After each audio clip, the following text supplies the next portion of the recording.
Hi, can everybody hear me okay? Give me some waves. Hi, Kathryn. Hi, Rankin. How are you? Good. Can you hear me all right? Yes, I can. Thanks. Can you hear me? Yes, very, very well. I'm just going to Brilliant. turn you up a little bit. So I'm just going to quickly introduce. Actually, why don't you introduce yourself, Kathryn, and tell everybody what you do?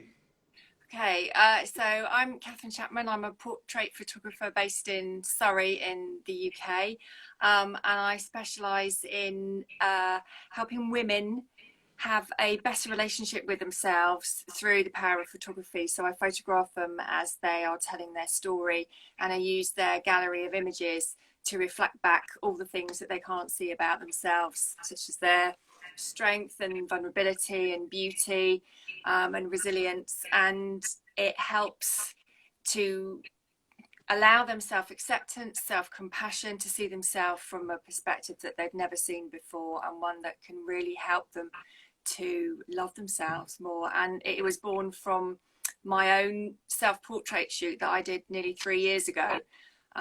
After 25 years in and out of talking therapy, I kind of had enough of talking.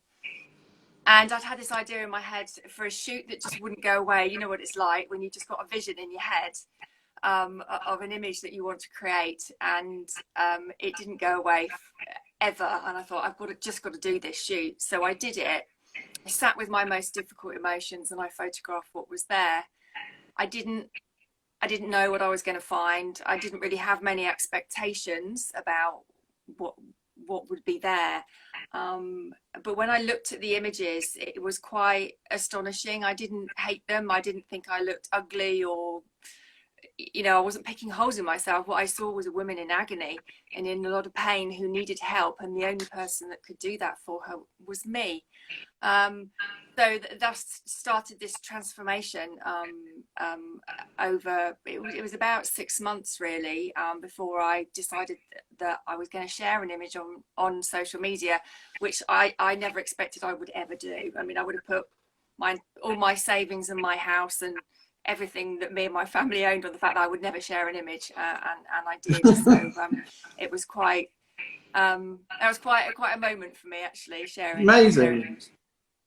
So, I mean, what I love about your work and your approach is, I think that photography in the last 10 to 15 years has really been in a really strange flux point where it's like it's been democratized. We've all got this ability to communicate how we feel with it through social media. And then it felt to me like it was overtaken by kind of people performatively, acting out, like learning how to fake stuff, learning how to kind of like, make themselves look great, whatever it was. And I felt very depressed about that, because it's like I love photography so much. It's my passion. I've seen it really help people. I've seen it be incredibly insightful, changes the world. And then I think in the last year or so, what I've found really interesting is people have really started to use photography in this much, much, much better way. They're almost growing up, like they're almost kind of like going, this is what I can do with it, and that's what I can do with it. So your work and your approach really captured my imagination, because I mean, back in the late 90s, I did an exhibition of nudes where I asked women to come up with their ideas for the nude, and it was so powerful. It actually set me on a road to making images that were very, very different. But yours is really inherently about using photography for good. And I Mm, wondered, I mean, you've now put this into practice now. So you yeah. you found it through your own kind of utilizing, but I really wanted you to share how you do that and why it works so well. How I do what exactly? Can you? How you will photograph someone and use that Right. process, or Okay. take a photograph of them and use it. Yeah.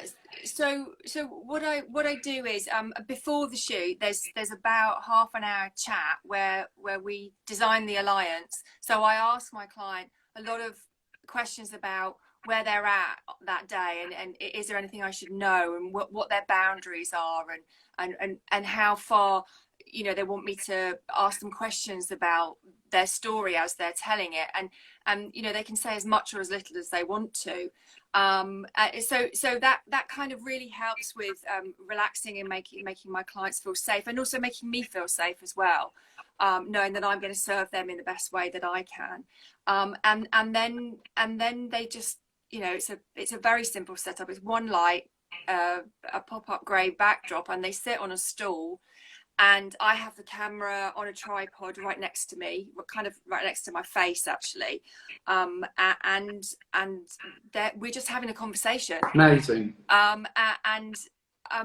mean, you know, it's not possible to completely ignore the light, but it's been evident with the amazing women that I photographed, that after a, you know, quite a short while, the camera becomes insignificant, because they're really digging deep into their emotions, and they are connecting with how they feel, and saying things that they might not say to anyone else, or have ever said to anyone else. I mean, that's happened quite a few times, which is such an honor for me, to, you know, that they feel that safe and in the space to do that. And so you know, the shoot lasts anything between 45 minutes and an hour and a quarter, and we go on as long as they want to, and I'm always checking in to see how they're doing.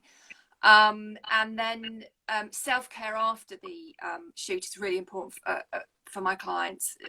So I try to really impress upon them how important it is to spend some time in nature, to take care of themselves, and to really look after themselves in the following days.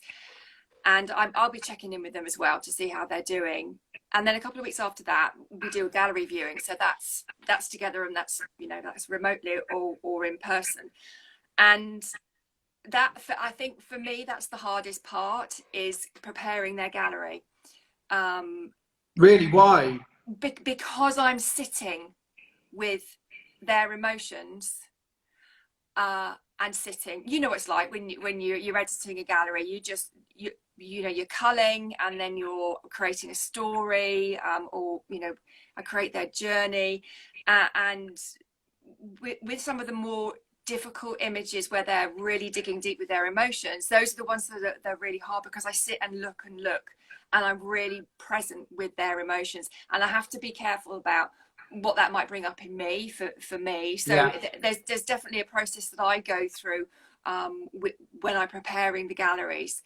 And then the gallery viewing day comes, and they're always really nervous, the clients, and that absolutely fair enough. I think I'd be worried if they weren't. And then it's just this, I love it. It's just this beautiful process of looking through the gallery in silence once, and then going back and asking them which images jump out at them, which images do they like the most, which image. So my greatest interest is which image they feel the most uncomfortable about, or the one they want to move on from the most, because that's where the greatest learning will be. And in those, you know, in those images in particular, that's when I can reflect back their strength and bravery, because most people don't know that they've got that. Most people have no idea how extraordinarily brave and courageous they are with what they do on a daily basis, and also the life events that they've been through. So that's kind of, in a nutshell, the process. And then something that's very key is a second gallery viewing about 4 months later, because in that time, so I've discovered some neuroscience about what happens in the brain when you look at pictures. And even if you don't consciously think that you've looked at a picture, if your brain knows the face, your brain sees it. Okay. So if they look at their gallery and only maybe one or two that they remember, they will remember the rest subconsciously, and then they spend those next few weeks processing what they've seen. Their body will be processing all of that. And the second gallery viewing is extraordinary, because that's the point when we go through them again, and I can show them how far they've come, and they didn't even know. So that retrospective look back over the time is wonderful, because Yeah. there's always so much that they had no idea that they were doing, and that's really important for them moving on then, and giving them confidence to go off and continue their, you know, journeys of growth. And I mean, I don't want you to tell me any actual, you know, stories or kind of give away any particular things that have happened, but I would imagine that photography and their relationship with photography has influenced them so massively in growing up and what's got them to the place they are now. And I wondered how you felt about that, if there was if that gave you any insight into commercial photography or the kind of stuff that I do, for example. Yeah, I think I'd like to get away from comfortable images, and that's what we're used to. You know, you smile for the camera, don't you? You don't look pissed off for the camera or cry for the camera. I mean, who does that? So for me, it's a completely new way of looking at yourself. It's something that you never have done and probably will never do again. And the pictures we have when we're kids, I mean, they will hide 1,000 stories that we don't really even probably consider or think about. Yeah. And the galleries what about advertising and, you know, all the beauty products that say you're not good enough, you're not perfect enough, you're not, you know, that was what I felt that I was dealing with back then. I was like, so many people, but especially women, have these things absolutely rammed down their throat. And of course it has an effect on them in the same way that influencers probably have an effect on people now. You know, it's this perfection. I have to be perfect. Everything's performative in that way, whereas you're using performative to really explore something. And I'm wondering if they anyone ever talks about, oh, I never feel perfect, or I never feel, you know, I was fascinated. Yeah, all the time. Yeah, definitely. And most of the women that I photograph don't like having their photograph taken. So, I mean, they're very brave to come and do it, and it's just beautiful.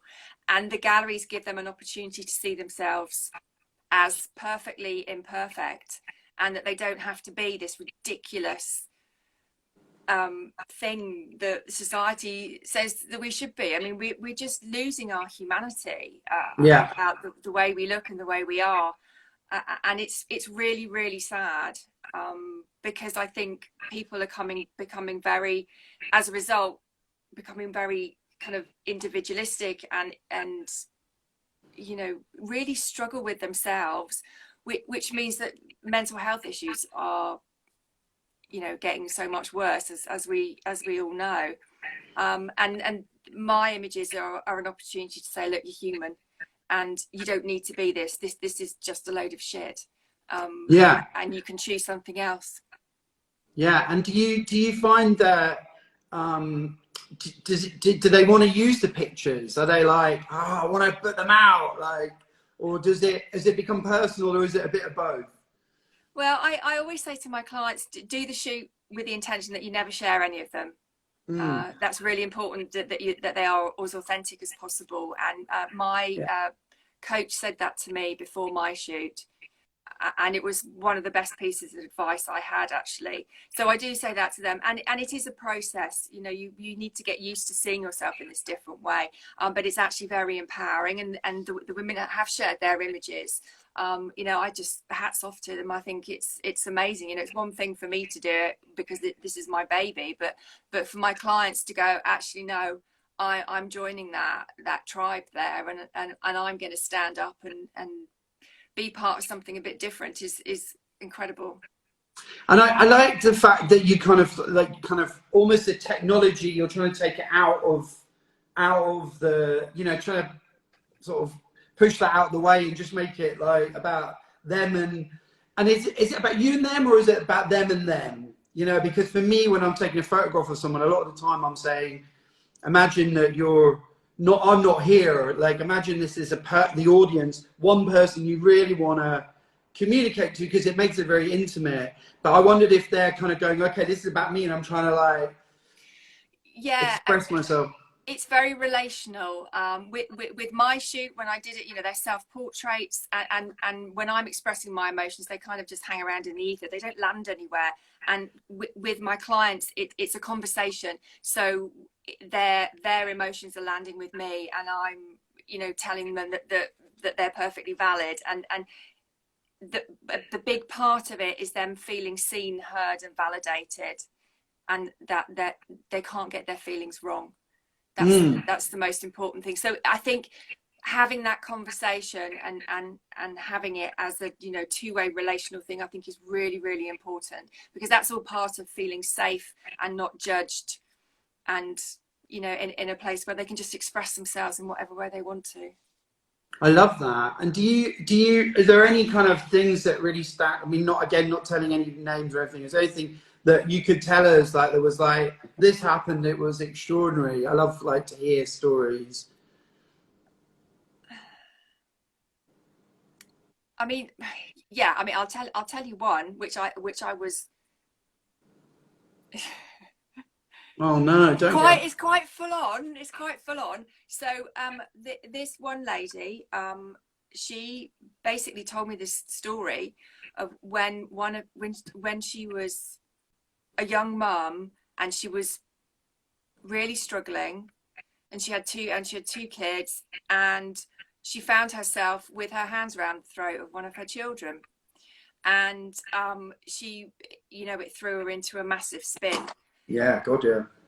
And my reaction to that was, good God, what had happened for her to get to that point where she'd snapped, and she just kind of lost it. And it was, you know, it was very extraordinarily honest of her. And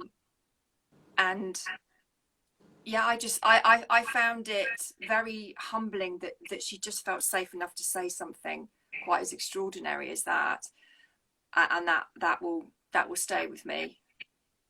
I bet. And can you? I mean, they do the two galleries, and then what's the freedom shoot part of it? Explain that to me. I don't. Okay. So this came from what I did for myself as well. So I'd gone through these 6 months of feeling amazing and just feeling more and more incredible, and I thought, well, I want to celebrate that now. I want to do something pretty and exciting and whatever. And I had another vision in my head of how it was going to look, and it turned out I got them on my wall. Amazing. Show us them. Show us everything. Oh, wicked. Yeah. That's so amazing. I basically bought an ex-paramilitary parachute off the internet, cut a hole in the middle, did some really shitty sewing on it, and made a skirt, and then got a basque and stood on the side of a windy hill, and that was the self-portrait as well. So I was releasing the shutter with my big toe, which takes all the kind of romanticism out of it. Doesn't matter. It was really important that I did that. That was a self-portrait, because that was all part of me kind of owning who I was.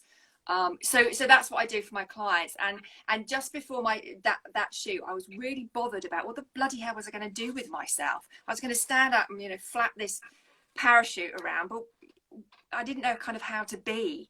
Yeah. And I'd recently been introduced to a lady called Maria Coropas, who is a movement genius, and she taught me this method, which I use with my clients, to do with breathing and movement. So I suddenly had something to do. I had breathing to concentrate on. I had this movement with my arms that I was doing. So I was doing something.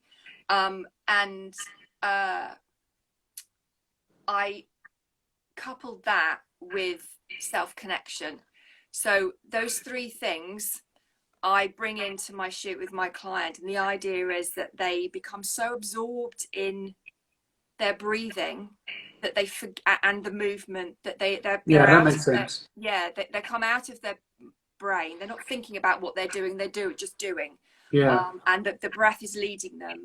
And they make these beautiful arm movements. I mean, I can't do it. So kind of like this, you know, and it's just. So it's like photographic yoga type thing then. Yeah, that's a great. I love that. Yeah. And I called it freedom because I felt so free when I was doing it. Yeah. And that, you know, I've got a load of frocks. They choose a frock, we pick an amazing location, and then we just go and I teach them this movement. And without fail, every shoot I've done, I know exactly the moment where the magic is. Yeah. And exactly where they are in their breathing and their movement, and where their brains are. I know exactly the moment, and those are the shots that always make me cry. So I look on the back of the camera and I know I've nailed it, and I've nailed it for my clients. I've got them a shot that they go, bloody hell, it doesn't look like me. I can't believe that's me. And that just makes my soul sing. I love that. And what I know that you said it was because of, you know, you dealing with your stuff, but why do you think you came to it? Were you kind of helped to get to a place where you would go, oh, okay, I'm gonna use what I'm passionate about to work out? I mean, because I've been working shit out with photography for years, but you won't get me in front of a camera very often, and when I do, it's normally being stupid. I mean, like, for example, today, you know, you were talking to my team about me doing a kind of a verbal face-to-face, and I was like, no fucking way, I'm not doing that. I'm not ready for that yet. Brilliant. Sorry, what was your question, Rankin? Well, how did you get this from? Where did it come from? So it was, I'd come to the end of another bout of therapy, and about 3 months before it ended, I just had this idea in my head, and it was like the ultimate challenge. I still, after all those years in talking therapy, I still felt really shit about myself, and I thought, right, I'm fed up with comparing myself to other people. Other people have always got it Was worse. that what you were doing, though? Was that part of it? You were comparing yourself to other people? Yeah, although I never brought that up in therapy, strangely, which I didn't realise until you just said that. No, but actually that's really interesting, isn't it? Because you wouldn't bring it up in therapy, would you? Like, I wouldn't bring that up in therapy. No. You know, I love therapy. I get a lot out of therapy, but I would never say, oh, I compare myself to other people. You know, that's something I would never say in a million years. Yeah, so I just felt I couldn't justify feeling as bad as I did. So it was the ultimate challenge. It's like, right, you know, you can take a picture, sit in front of the camera, sit with how you feel, and let's have a look. You know, I mean, in hindsight, it's a bit like, bloody hell, can't believe I did that. And I never expected it to transform my life the way it did. And it was my coach who said to me, right, now why don't you see if you can make it into part of your business? And I was like, blimey. I think that's that coach is got a good nose. She's for amazing. Like, it's a good nose for like a good idea, because I mean, I don't know if I've ever heard of this before. I always say, like, when people come to have their picture taken, I say, oh yeah, you're going to get a bit of phototherapy with me, but you know, it's a different type of experience. It's more of a, you know, kind of a meeting in the middle, collaboration, and I'm definitely, but they do tell me things that I'm like, wow, it's so strange how the camera kind of opens up people. But what you're doing is taking it to this amazingly new level where you're actually making something.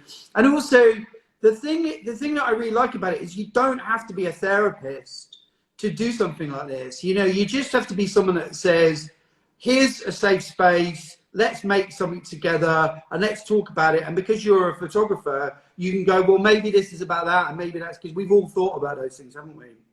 Yeah, I mean, it's a creative process, and I'm very clear that I'm not a therapist. I'm not out to fix anyone, because that's not even a therapist's job, is it? No.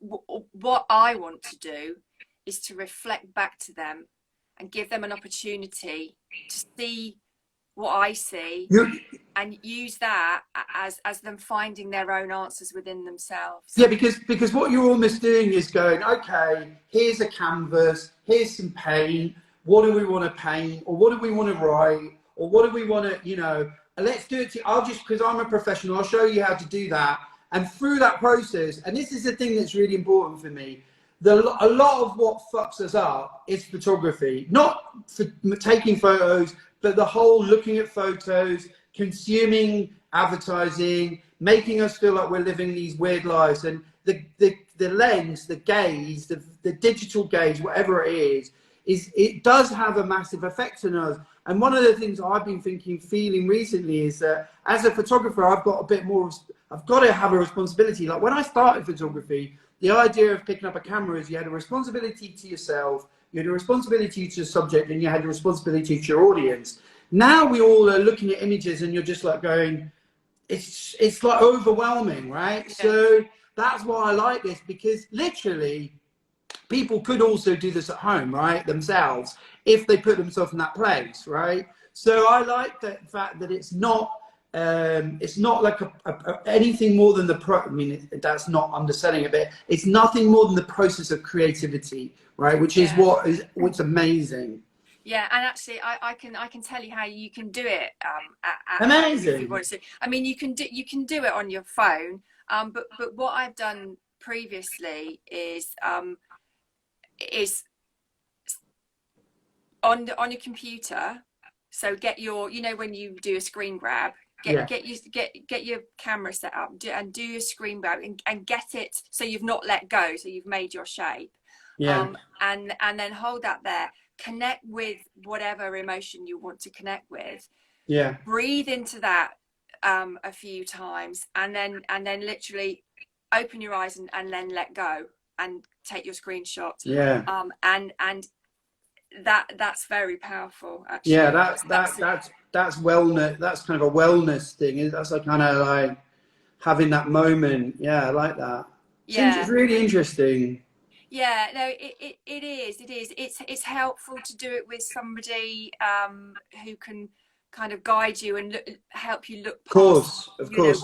You might immediately think it are, your bad points or something like that. And the idea is to look that's the that. thing, and I always say, and it's really important that people hear this. It's like people ask me, what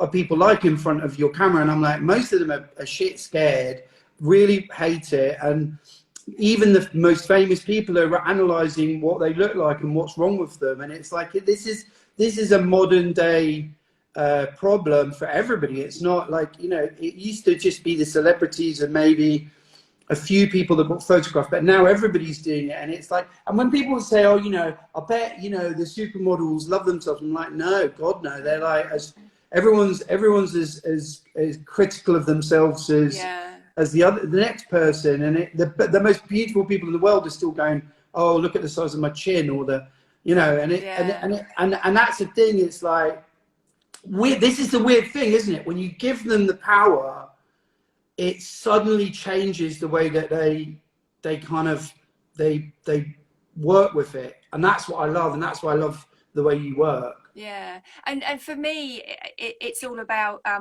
getting the connection, getting them to connect with themselves, and if they can let go enough to do that, then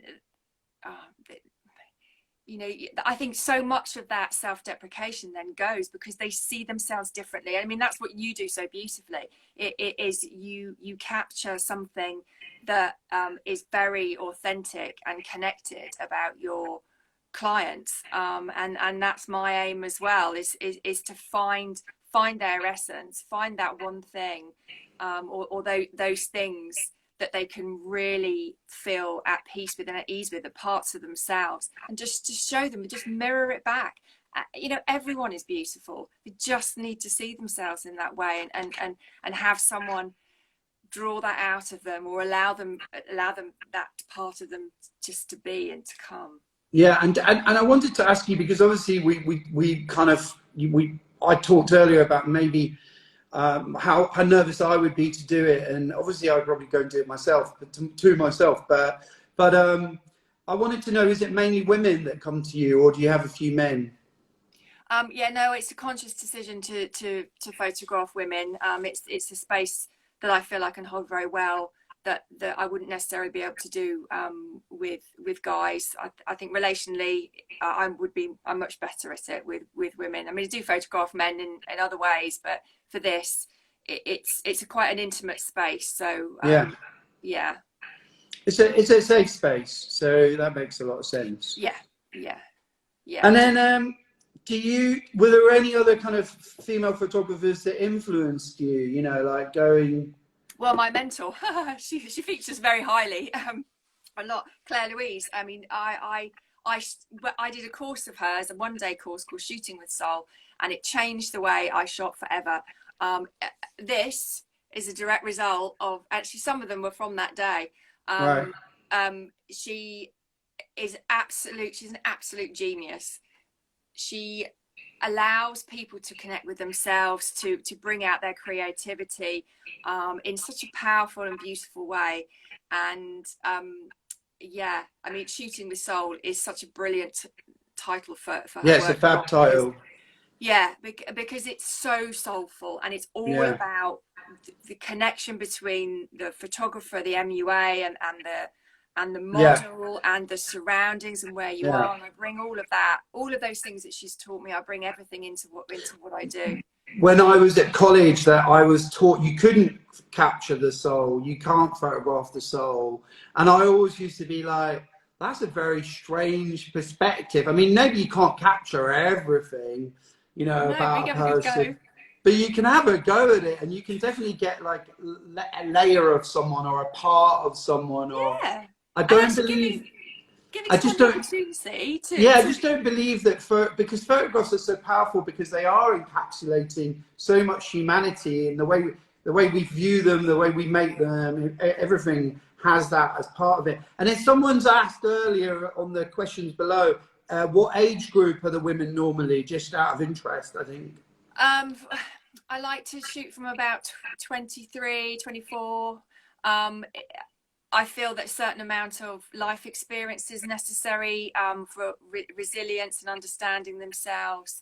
I mean, I'll do freedom shoots with anyone at any age. That's because it's not as deep, but I think with the face-to-face process, you know, you're sitting with difficult emotions, and you need to be able to look after yourself and have that resilience afterwards. So kind of mid-20s is about where I like to start, really. That's where I feel most comfortable, where I can serve my clients in the best way I can. And you've also done some work. You featured in Uninvisibility project, right? So can you talk a little bit about that? That's lovely. That's about women who reach a certain age and then become invisible. So the lady that runs it, she used to be in advertising, and you know, there's no advertising for women over 50, 45, and why is that? Can you as an expert? We're all wrinkly and old and start to get moany, don't we? I don't know. Well, we're not young and sexy. We don't have smooth skin. You know, it's all the things you were saying earlier. It's this ridiculous thing that we have to live up to. We have to Botox. We have to, you know. Do you think it's changed at all, though? Do you think? I mean, I've obviously felt that it has changed, because I was part of the Dove camp. Well, I was a kind of integral part of the Dove campaign, and I felt it was changing back then. And I thought what happened with Dove is they just captured what the public mood was, as opposed to, you know, creating, you know, I think a lot of people think they instigate it, but no, they just captured it. And I felt that actually that empowerment, that and the Spice Girls are the two things that have been most integral to, you know, being able to talk about this stuff from my perspective. So I mean, I'm only saying that because I was part of both of those campaigns. But they're brilliant. I mean, the Dove one was amazing. That was really inspiring, I think, to so many women. I think it's definitely changing. It's definitely getting better, and there's a long way to go. Yeah. Do you feel? Because I felt a little bit like it was going in a really good direction, and then the selfie was invented, and it all just went down. It went downhill for a few years there, especially when Photoshop or, you know, being able to use filters came in. It was really strange, like has suddenly, I would have friends who were like the same age as me, and I would be using filters as a bit of a joke, you know, doing silly faces. And I would be going, they've got a filter on, like. And then I started seeing kids doing it, and I was like, wow, this is a bit messed up. I mean, yeah, I find the filters horrible. I really, really don't like them. And you know, on a very kind of crude level, it's like you see a picture with somebody who's really photoshopped, and then you meet them in person, and you're like, what? You know, you've aged like 10 years or something. And I see it on the TV, because there's filters on, you know, Yeah. in film and stuff on TV, and I'm like, I'm sure she doesn't look like that in real life. And I think that's wrong. I think tarting yourself up, you know, I Photoshop my own face, yeah, of course, take off a spot, or you know, remove a deep line or something, but you know, I'm not going to change who I am. Yeah. Because I feel that's really inauthentic, and that's lying, and I don't think that's good for our young women. Yeah, no, I think for teenagers it's incredibly scary, and I've kind of done projects on it because it really frightens me. But I interrupted you on the uninvisibility project, so tell us about what your involvement was. Oh right, oh don't worry.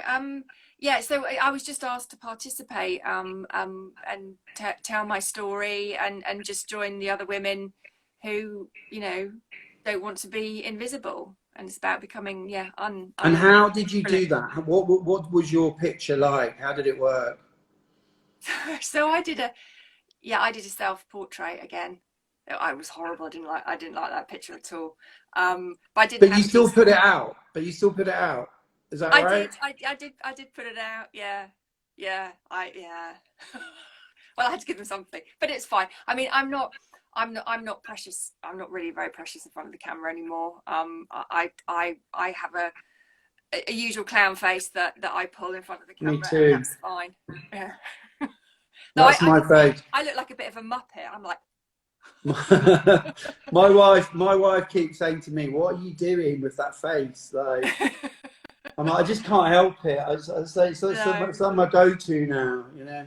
Yeah. Well, I think, you know, it's the picture that you used, the black and white picture you used of me, that was taken by a friend last year, and that was such a funny shoot, such a fun shoot, because I was happy in front of the camera, because I was at a stage in my life when I wasn't excruciating in front of the camera. I mean, I was self-conscious and nervous, but I didn't hate my pictures. And it's like, you know, that for me, that was such a turnaround. And that goes back to my face-to-face shoot.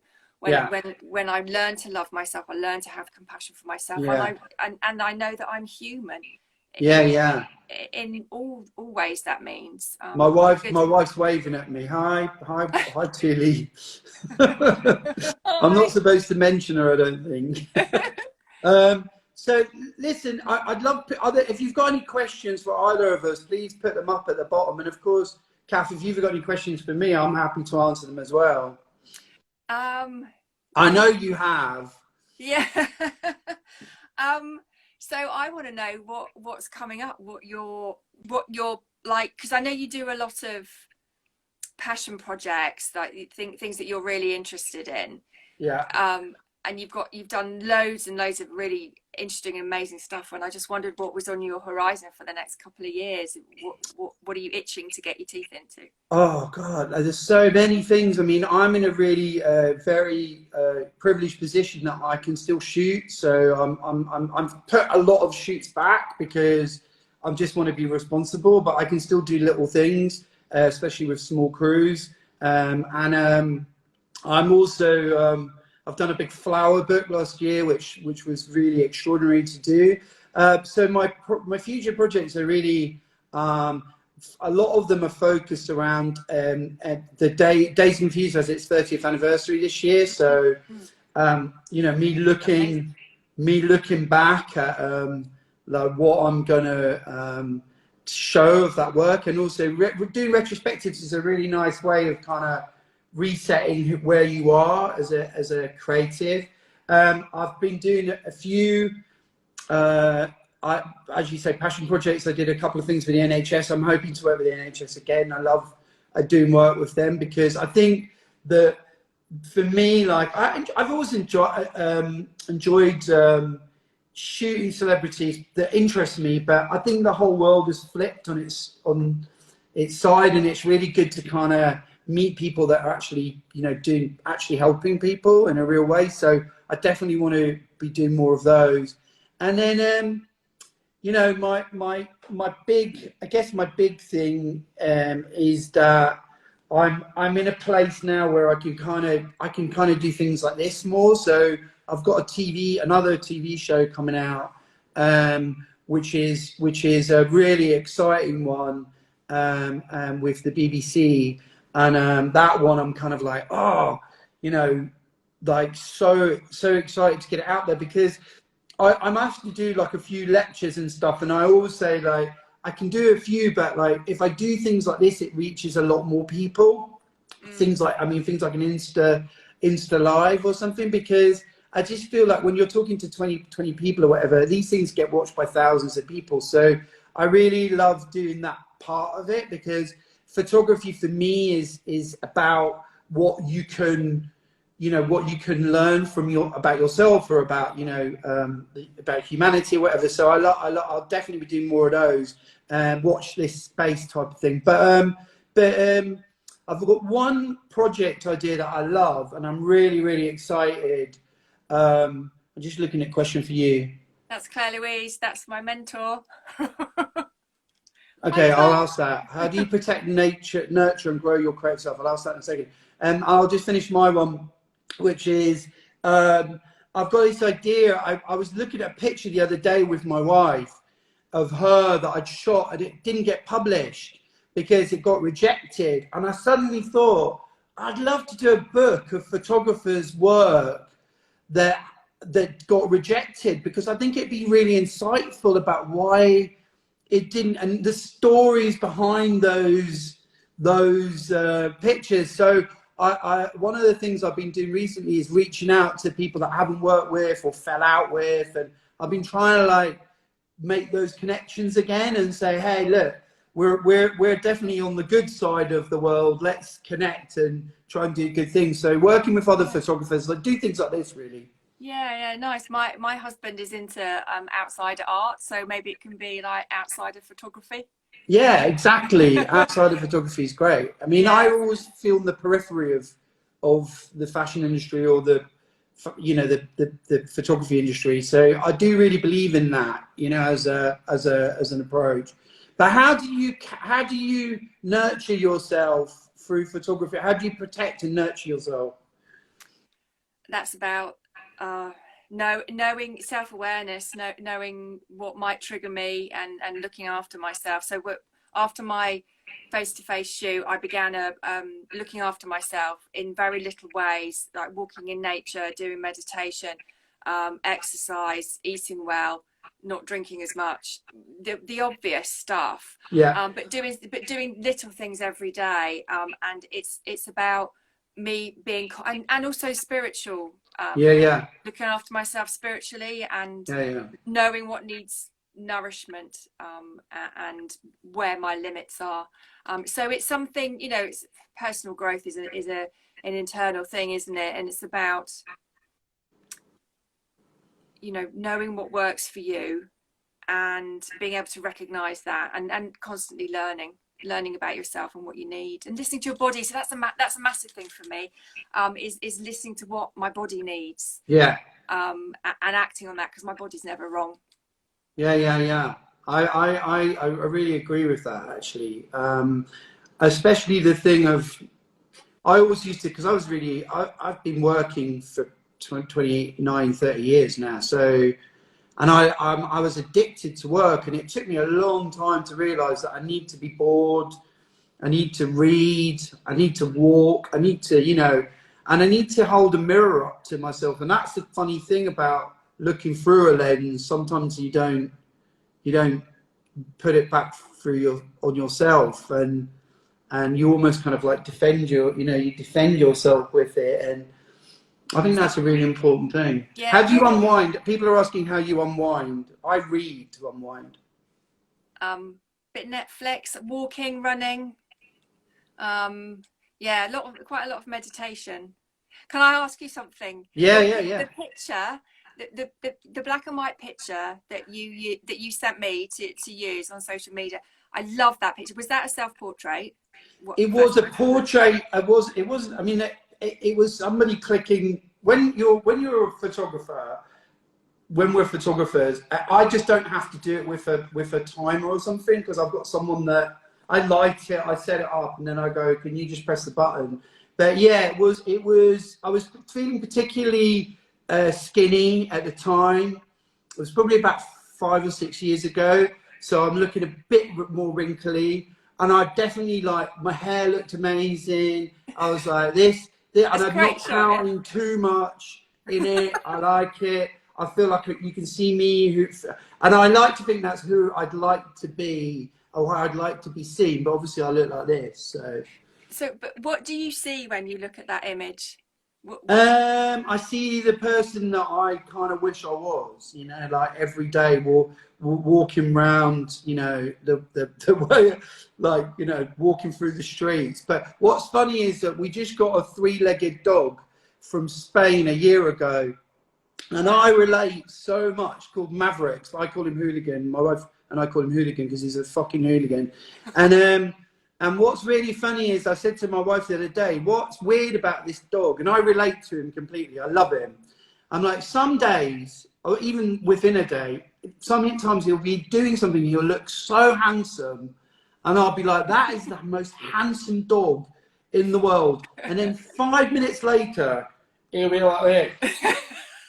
And he looks awful, and I'm like, but I still love him.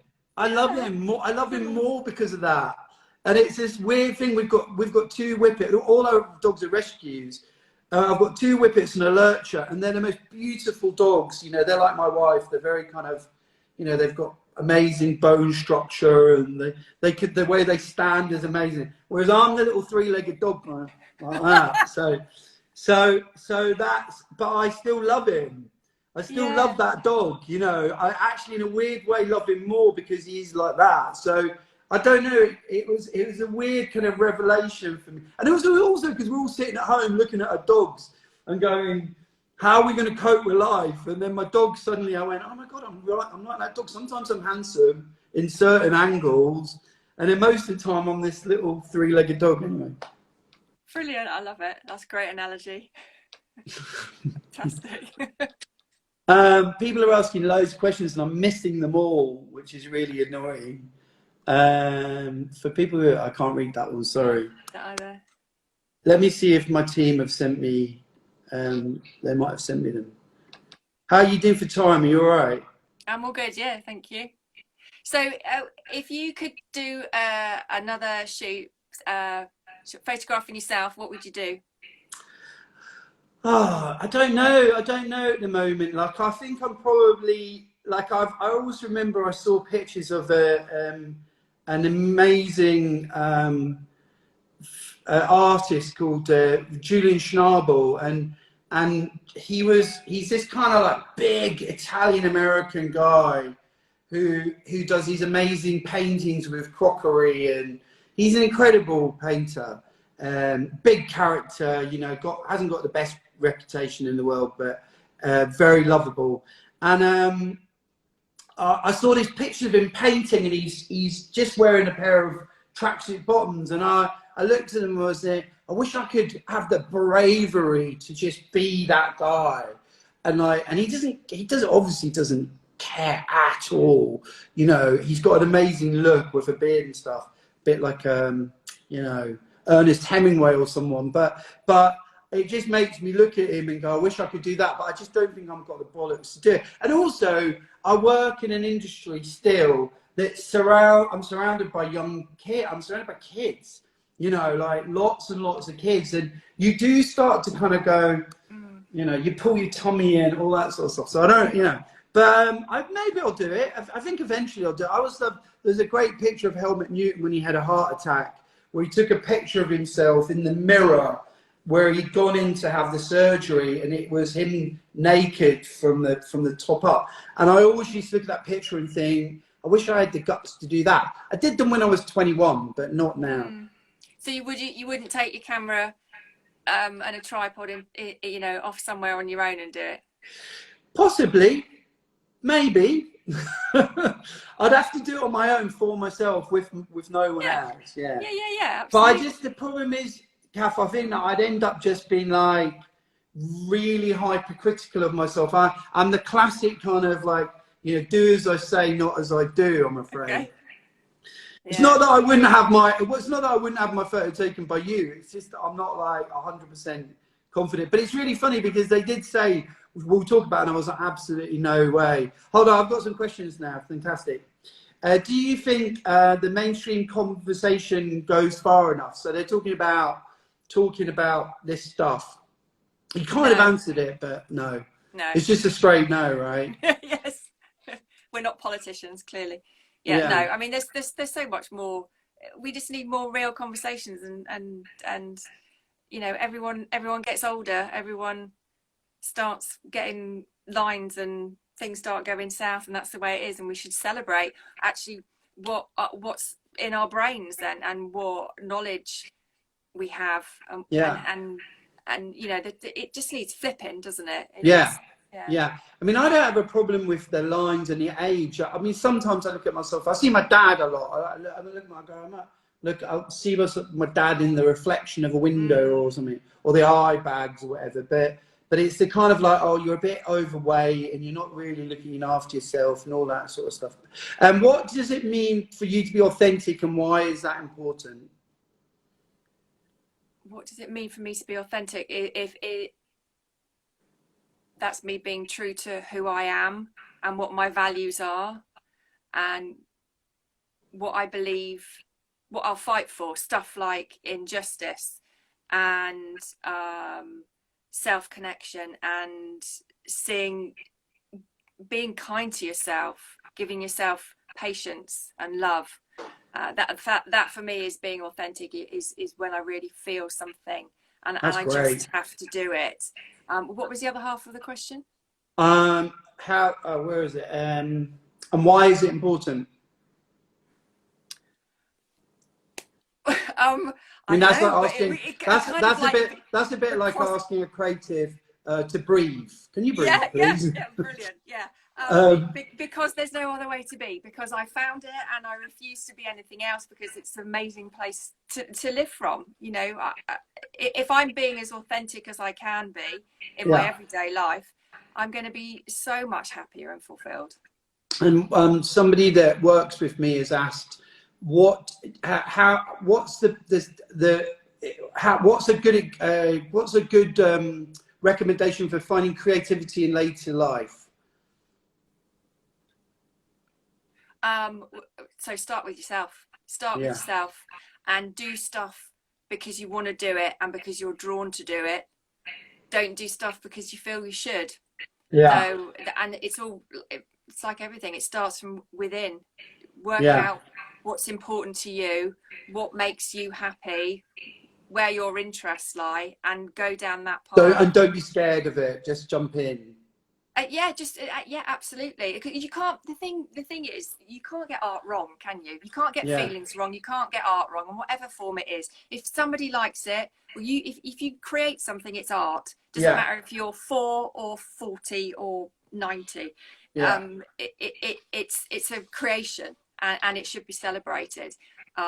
So you know, I if guess you what we're saying again is almost the same as the work we're talking about. So the only person that can judge your work is, or your creativity is you. So, I mean, of course, it's really nice to get, you know, respected or kind of attention from it, or positivity, or, you know, getting some hearts on Instagram, which I really disagree with. But you know, as long as you're doing it for passion, that's the most yeah. important thing.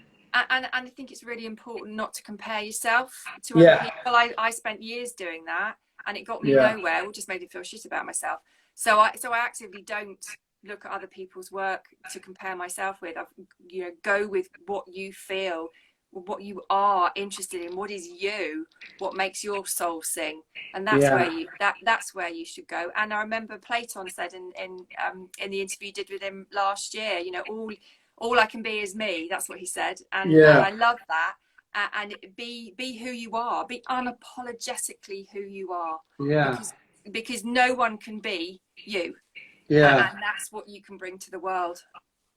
Yeah, that's really interesting. That's really interesting. And I wanted to ask you, it occurred to me, I mean, I know the answer is going to be yes, but obviously these projects that are all about kind of expressing yourself and stuff, how much did they help your portraiture, your actual, shooting just anyone? Do you bring that to it every time, or sometimes you leave it at the door, or? Yeah, with my face to face and the freedom shoots, that is all about connection and authenticity and bringing as much creativity and spontaneity in the moment as I can. And when you're shooting families and stuff, it's a little bit different, but I have started to bring in, a little bit of visualization at the beginning, if a family's up for it, really connecting with the kids on a real, like, just sit down in the dirt with them and let's just have a chat, forget about Yeah. anything else. And give them time to be, just to stop and meet them exactly where they are. I think that's really important. It's important for adults as well, so they feel safe, and just to be like, I'm here to serve you. Where are you at? Who are you? Show me. Yeah. And let's have some fun. That's really interesting. It's really funny. I just realised that when you asked me what kind of picture I'd do of myself, I said a nude. And I'm like, why would I say that? What's wrong with me? What's wrong with me? It's like suddenly jumped into my head. Like, someone's asked a really good question. Do you get a lot of recommendations from people that have done it for new clients? I think that's a great question. Yeah, it's something with the freedom shoots. Yes, with the face-to-face stuff, it's such a personal thing. It's very much up to the client what if they want to do it or not. Well, one sister recommended me, and I shot two sisters, which was fascinating, both very different, both Wow, that must have incredible. been great. Yeah, amazing. And I've done a mother and daughter, Wow. yeah, which was incredible as well. So I think it very much depends on where they are on their journey, and you know if they want to talk about it, because some people don't want to talk about it, and that's fine. So yeah, each their own, really. It's a Yeah. bit, it's a bit marmitey, I think, in some ways. You either know you want to do it, or you absolutely know you don't want to do it. No, that makes a lot of sense, actually. And also, I think what a lot of people ask me what someone's like, famous person's like, and I'm like, I can't really tell you because I didn't spend more than a few hours with them, and it's like I just got like a little bit of them, and it was either good or bad. But they're kind of looking, they're like, oh, was it awful? And I'm like, well, no, I don't know, and everyone's so different. I mean, one of the Yeah. things that's special about being, having this front row seat in other people's lives through photography, one of the things I love about it is how different everyone is. And I'm super nosy. I say inquisitive in an interview, but I'm just nosy, and I'm like, tell me about what's going on, like what's making you. And also sometimes, and I'm sure you have this, people just come walk in a bad mood, and you just can't expect them, even if they're paying you, you can't expect them to like suddenly turn it on, No, it is very difficult, isn't it? And actually, when people are like that, when it's with the family, it's easy because you can just let them be and how they need to be. But when you're just shooting one person, it is really difficult. And I think with single people, it's again about meeting them where they are, isn't it? And finding out what they need to leave how they're feeling at the door, or Yeah. to bring it into what you're doing. One last question, and then we'll finish. And I think it's important that we get your app up, or tell people, because it's not come up on the Insta Live. But do many people hate it? One lady, when she first looked at her gallery, couldn't get, which is really unusual, she couldn't get past how much she felt she'd aged, which was I found that quite heartbreaking because she'd really dug deep in the session, and it was very difficult for her to see what I was trying to show her. However, on the second gallery, second gallery viewing, it was completely different, and it was an absolute joy. She looked at the pictures and she said to me, Kath, I don't hate these pictures anymore. I actually really That's amazing. it was completely amazing. So that showed me the amount of work that she was doing on herself in that time. Yeah. You know, seeing her pictures the first time, the work she was doing in her brain that she didn't know about, and the work she was doing on herself that she did know about. Yeah. And then she was at this point when her relationship with these pictures was completely different. It was just extraordinary. That's really extraordinary. Well, that's a very good note to end on. Do you want to just tell everyone you're at, so that if they're listening in but they can't see it? I'm going to obviously put it up later. Thank you. It's at Kathryn Chapman Photography, and at Face to Face Photos on Facebook. I've got a Facebook page for Facebook. Great. And does your app have your website and stuff so people can link to it? Great. It's kathrynchatman.co.uk. Amazing. Well, thank you so much for talking to me. Incredible. Bless you. That was great, and I really love what you're doing with photography. It's such a brilliant thing. So congratulations, and thanks everyone for listening in. Yeah. And I'm going to try and do a few more of these. So speak again soon. Thank you very much, Rankin. Take care. Absolute pleasure. Bye. Bye. Bye-bye.